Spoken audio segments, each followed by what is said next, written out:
Welcome back to Grassroots TV. Of course, this your boy 7 from Adam, back to you with another video.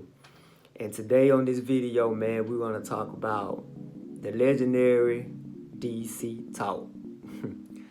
I think right now is a perfect time to talk about them. Of course, you heard the news that they going on tour.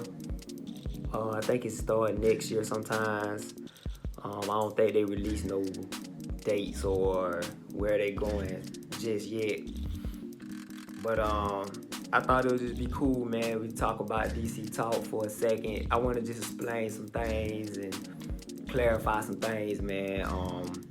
I want to clear this myth that I be hearing all the time about DC Talk being corny. First of all, me personally, I never felt like DC Talk was corny. I don't know where people get this from. But I think I kind of got an idea, so let's talk about it. DC Talk came out in 1989.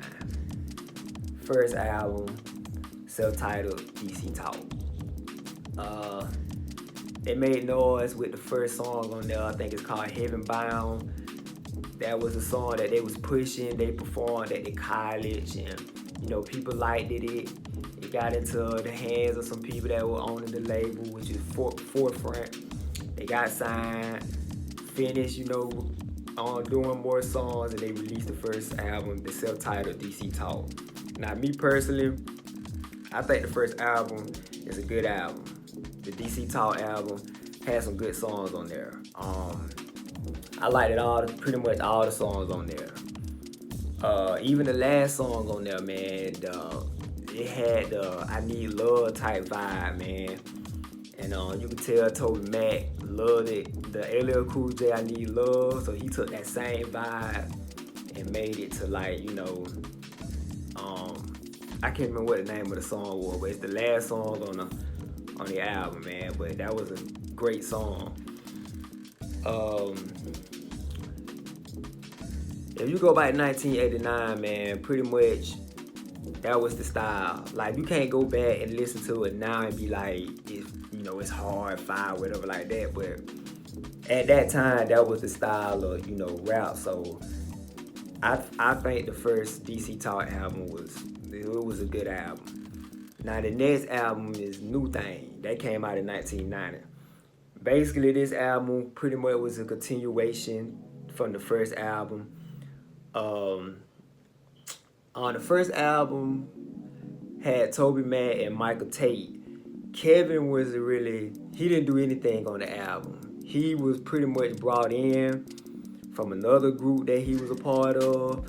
But it originally just Toby Mac and Michael Tate. They was the two. Kevin came in from another group. He wasn't on the first album. The first album is just Toby Mac and Michael Tate. Toby Mac rapping and Michael doing the singing. Alright, so we go into the next album, New Thing. New Thing, like I say, is pretty much a continuation from the first album, but you start noticing something different. They added a new flavor to the album or whatever, which I'm about to get into because they used this on the third album. And to me, I like the first album better than I liked the second album. I like the DC Talk album better than I like the New Thing. New Thing was okay, but it wasn't my favorite. I think this was the weakest album to me. Out of all the albums they put out, New Thing probably was the weakest one to me. But like I say, they brought something new in on the album that they pretty much went on into on the next album. Which is the next album is Let's Get Free. Now, to me, Let's Get Free is their best album. That's the greatest album DC Talk put out.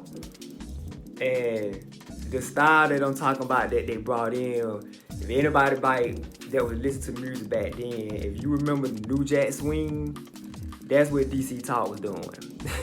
They brought the New Jack Swing in Let's Get Free. So if you was a fan of Guy, Blight Street, Red Center Fed, I mean, Teddy Riley was the one that kind of started that. the New Jack Swing. On the Janet Jackson album, Control. On the Bill DeVoe album, Poison. Like, if you was into that, I don't know how you not gonna like Let's Get Free, cause that's all it was. It was just a New Jack Swing album. And to me, that was their best album. And I was glad that Toby Mac had addressed that when he did the interview with Rapzilla. The Let's Get Free album was their best album. I've been saying that. So, I would advise anyone like that's probably coming into Christian hip hop or anything like that.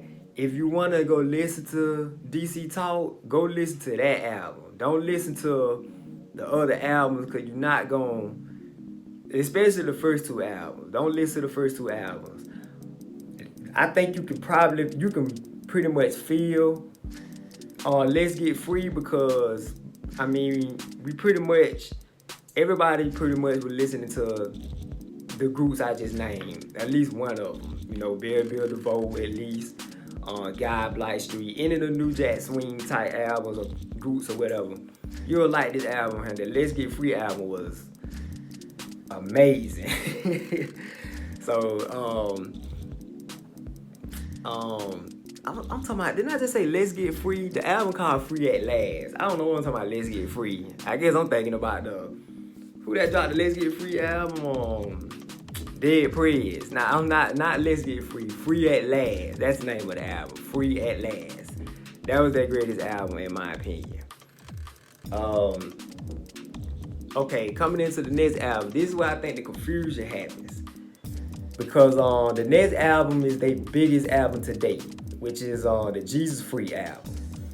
Jesus Free is the album that pretty much put them on a pedestal, on a standard, you know, as far as in the world or whatever, the whole wide world.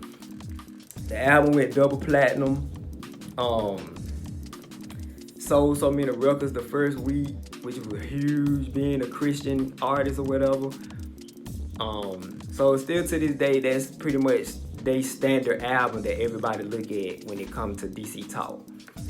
But I feel like that's a problem when you talk about Christian hip hop, because in my opinion, Jesus Freak wasn't a Christian hip hop album.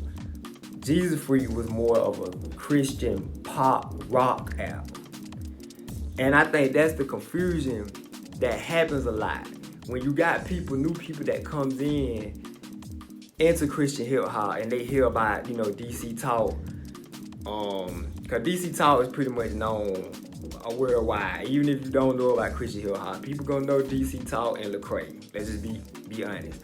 But if you never heard DC Talk, you will come in and you will see Jesus Freak. Pretty much that's the first thing you're gonna get presented with, Jesus Freak.